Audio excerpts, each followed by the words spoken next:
Hello wives, ஐமனுக்கும். இந்த பூவை முகத்தை பார்த்தாவே போதும், ஒரு பெண்ணுக்கு குழந்தை பிறக்கல அப்படின்னா உடனே குழந்தை பிறக்கும். அது மட்டும் இல்லாம மகன் பிறக்கணும் அப்படின்னா கண்டிப்பா மகன் பிறக்கும். சரி, என்ன பூ அப்படின்றது தான் இந்த வீடியோல பார்க்க போறோம். ஒரு சமயம் சிவபெருமான் கைலாய மலையில தியானம் செஞ்சிருந்தாரு. அப்ப அங்க வந்த பார்வதி தேவிய அவர் பாக்குறாரு.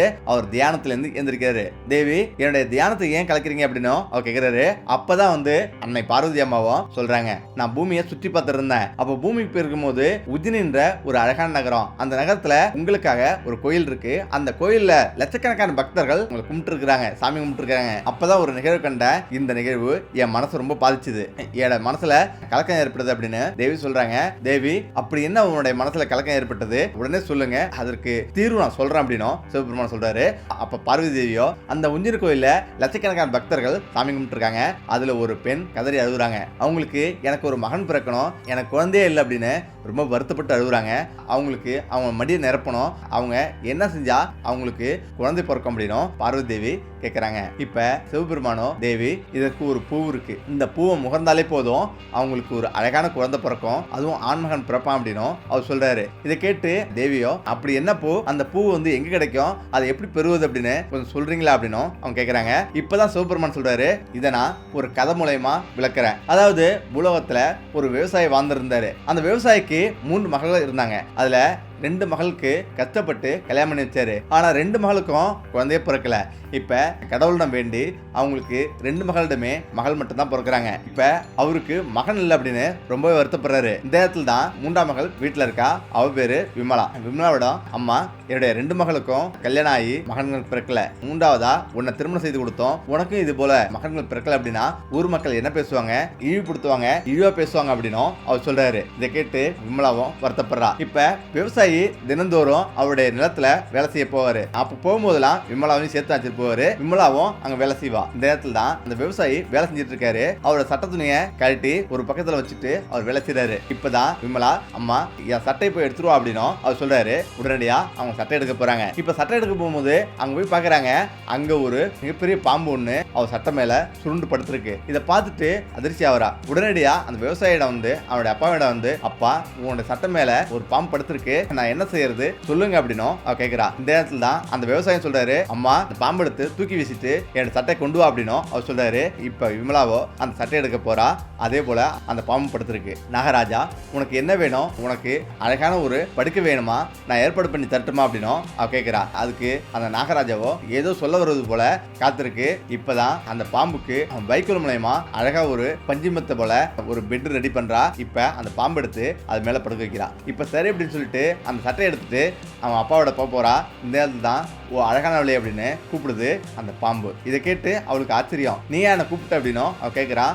ஆமா அப்படின்னும், நீ எனக்கு சேவை செய்வரியா, நீ என் கூட இருக்கியா, நீ அப்படி எனக்கு சேவை செய்ய வந்தா உனக்கு ஏகப்பட்ட பொண்ணும் பொருளும் காசும் தருவோம் அப்படின்னும் அந்த பாம்பு சொல்லுது. இதை கேட்டு அவளுக்கு இன்னும் ஆச்சரியம். இப்பதான் அவள் சொல்லுது, அழகானவளே, ஓ பெண்ணே, நான் ஒரு இளவரசன், ஒரு துறவியோட சாபத்தால நான் பாம்பா மாறிட்டேன். அதாவது என்ன ஏதாவது ஒரு பெண்ணு 3 வருடம் சேவையாற்றினா நான் திரும்பவும் இளவரசனா மாறுவேன் அப்படின்னும் அவன் சொல்றான். பெண்ணே, நீ எனக்கு பணிவிட செஞ்ச, சேவை செஞ்ச அப்படின்னா நான் உன்னை விட்டு எங்கேயும் போக மாட்டேன், உனக்கு ஏகப்பட்ட பொண்ணும் பொருளும் தருவேன், அது போல நான் உன்னே திருமணம் செஞ்சுப்பேன் அப்படின்னும் அந்த பாம்பு சொல்லுது. இதை கேட்டு அவளுக்கு எதுவுமே புரியல.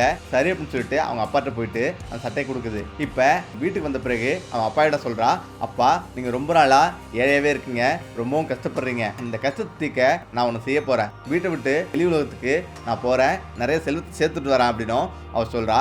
இதை கேட்டு அந்த விவசாயி கோவப்படுறாரு. எங்கேயும் போக கூடாது அப்படின்னு கண்டிப்போட சொல்றாரு. ஆனாலும் அந்த விவசாயியை மீறிட்டு அவ காலை எழுந்திரிச்ச பிறகு அந்த பாம்பு நோக்கி அவ போறா. அந்த பாம்பு ஒரு அடர்ந்த காட்டுக்குள்ள இருந்து வசிக்குது. இப்ப அந்த பாம்பிடம் போயிட்டு நான் உன்னோட சேவையாற்றேன் அப்படின்னு சொல்லிட்டு அவ அங்க இருக்கிறா. இப்ப அந்த பாம்பு என்ன நடப்பயணத்துக்கு ஆச்சிருப்போம் அப்படின்னும் அது சொல்லுது. அதே போல அந்த காட்டுல உள்ள எல்லா பகுதியும் சுத்தி காட்டுறா. இப்ப சுத்தி காட்டு கலப்போட சாயந்தரம் வரா. அப்போ ஒரு திடீர்னு ஒரு அரண்மனை போல அங்க தோணுது. அந்த அரண்மனை பார்த்து ஆச்சரியப்படுறா. இப்ப அந்த அரண்மனைக்குள்ள அவன் நுழைஞ்சு பாக்குறா, பிரமிச்சு போறா. ஏன்னா அவ்வளவு உணவுப் பொருள் இருக்கு. அந்த பாம்பு சொல்லுது, அனைத்து உணவும் உனக்கு தான், எடுத்து சாப்பிடு அப்படின்னும் அது சொல்லுது. இப்ப அப்படி ஒரு உணவை அவ பார்த்ததே கிடையாது.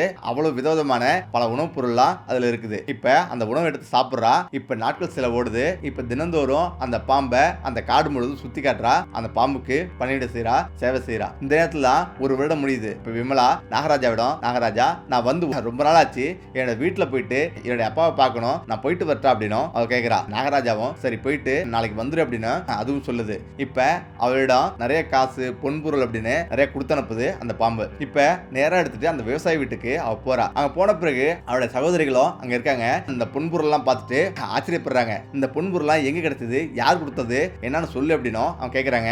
ஆனா அந்த பாம்போ அவளிடம் இது எப்படி வந்ததுன்னு யாரும் சொல்லக்கூடாது, இது ரகசியமாவே இருக்கட்டும் அப்படின்னும் அந்த பாம்பு சொல்லி வச்சிருக்கு. அதனால அவ இதை பத்தி சொல்லவே இல்லை. இப்ப விமலாவோட அப்பாவோ அந்த விவசாயியும் விமலா அடிச்சு எங்க இருந்து கிடைச்சது, யார் உனக்கு கொடுத்தது அப்படின்னு சொல்லு அப்படின்னு கேட்கிறாரு. ஆனா விமலா வாயை துறக்கல, மேலும் துன்புறுத்துறாரு.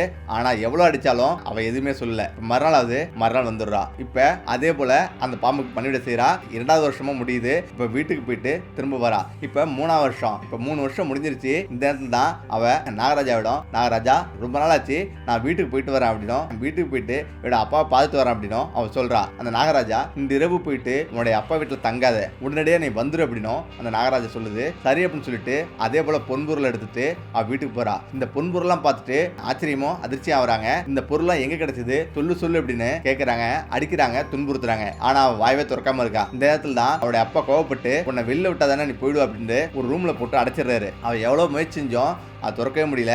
இப்ப ஒரு வழியா கதவை உடைச்சிட்டு வெளியே வரா. இப்ப வேகமா நாகராஜாவை நோக்கி அவ போறா. அப்ப அங்க போய் பார்த்தா அந்த நாகராஜா இல்ல. அந்த காடு முழுவதும் தேடி கழிச்சிடுறா. ஆனாலும் அந்த நாகராஜாவுக்கு 3 வருஷம் முடிஞ்சிச்சு. அவர் வீட்டுக்கு போன அந்த இரவு அவர் இளவரசனா மாறிட்டாரு. இப்ப இளவரசனா மாறி அவர் மாயமா மறைஞ்சிட்டாரு. இப்ப அவர் தேடி அந்த காடு முழுவதும் அலையிறா, திரியிறா, எங்கேயுமே அவர் இல்ல. இப்ப அவருக்கு வேற வழி இல்ல, சோர்வாய் நடந்து போயிட்டே இருக்கா. அங்க ஒரு குடிசை இருக்கு, அங்க ஒரு வயதானவங்க இருக்காங்க. அவங்கள்ட்ட நான் ஒரு இரவு இங்க தங்கிட்டா அப்படின்னும் விமலா கேட்கறா. அதே போல நீ தங்கிக்குமா அப்படின்னு சொல்லிட்டு அவங்களும் தங்க வைக்கிறாங்க. இப்ப தங்கிட்டு காலைல நான் போயிட்டு வரேன் அப்படின்னு அவ கிளம்புறா. இப்ப அவளிடம் 3 ஆப்பிள் வந்து கொடுக்குறா. இந்த ஆப்பிள் உனக்கு உதவியா இருக்கும். இதுல ஒரு ஆப்பிள்ல தங்க தட்டு இருக்கு, அதே போல 2வது ஆப்பிள்ல தங்க மோதிரம் இருக்கு, 3வது ஆப்பிள்ல தங்க நெக்லஸும் 9 வகையான வைரம் பதிச்ச நெக்லஸ் தான் இது அப்படின்னு சொல்லிட்டு அந்த ஆப்பிளை கொடுக்குறா. அந்த ஆப்பிள் எடுத்துட்டு நேரா வரா. அங்க பயங்கரமான பனிமலையை பார்க்கறா. அந்த பனிமலையை பார்த்து பயந்துடுறா. அவரால் அங்க நடக்க முடியல, ஏற முடியல. இந்த இடத்துல தான் அங்க ஒரு கொல்லன் இருக்கான். அந்த கொல்லனிடம் பனிமலை ஏறுறதுக்கு அவ ஏதாவது உதவி கேட்கிறா. இப்ப அந்த கொல்லனும் பனிமலை ஏறுறதுக்கு கருவியை செஞ்சு கொடுக்குறாரு. அந்த கருவியை காலில் மாட்டிக்கிட்டு அங்கிருந்து அந்த மலையை நோக்கி வேகமா நடக்கிறா. அதுக்கு பிறகு அழகான ஒரு பெரிய ஒரு நாடு வருது. அந்த நாட்டுல ஒரு மிகப்பெரிய ஒரு அரண்மனை இருக்கு. இப்ப அந்த அரண்மனையில விடுற போல நினைக்கிறா.